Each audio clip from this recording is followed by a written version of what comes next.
એવી 3 ઘટનાઓ જેના પરથી ક્લિયર થઈ જશે કે ભારત જ્યારે પણ આગળ વધ્યું ને ત્યારે અમેરિકાએ એનો વિરોધ કર્યો છે. પહેલી ઘટના 1965માં જ્યારે ભારત અને પાકિસ્તાનનું યુદ્ધ ચાલી રહ્યું હતું ત્યારે અમેરિકાએ પાકિસ્તાનનો સાથ આપ્યો અને ત્યારે ભારત અમેરિકાથી ઘઉંની આયાત કરતું હતું.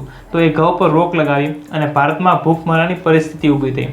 પણ ત્યારના પ્રધાનમંત્રી લાલ બહાદુર શાસ્ત્રીએ તે પરિસ્થિતિને બહુ સારી રીતે હેન્ડલ કરી અને ભારતમાં ખેતી પર બહુ બધું કામ કર્યું.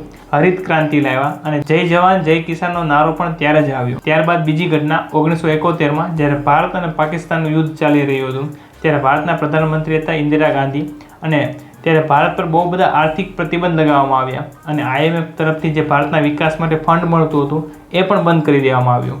ત્યારે આ પરિસ્થિતિ ઉપર બહુ સારી રીતે કાબૂ મેળવવામાં આવ્યો અને ભારતની યુદ્ધમાં જીત થઈ અને ત્યારે બાંગ્લાદેશને એક અલગ દેશ બનાવવામાં આવ્યો. ત્યારબાદ ત્રીજી ઘટના એટલે કે 1998માં જ્યારે ભારતે પોતાનું પ્રથમ પરમાણુ બોમ્બનું પરીક્ષણ કર્યું અને આ વાત અમેરિકાને હજી સુધી સારી નથી લાગતી. ત્યારે ભારતના પ્રધાનમંત્રી હતા અટલ બિહારી વાજપેયી. ત્યારે અમેરિકા દ્વારા ભારત પર બહુ બધા પ્રતિબંધ લગાવવામાં આવ્યા અને એ પરિસ્થિતિમાં અટલ બિહારી વાજપેયીએ બહુ સારી રીતે કંટ્રોલ કર્યો અને ભારતને આગળ વધાર્યું. આજે આપણે પરમાણુ શક્તિમાં આગળ છીએ તો એનું મુખ્ય કારણ છે ડૉક્ટર APJ અબ્દુલ કલામ અને અટલ બિહારી વાજપેયી, જેનાથી આપણે પરમાણુ બોમ્બમાં સફળ થયા. હવે આ બધા પોઈન્ટ પર તમારું શું વ્યૂ છે એ મને કમેન્ટમાં જરૂર જણાવો.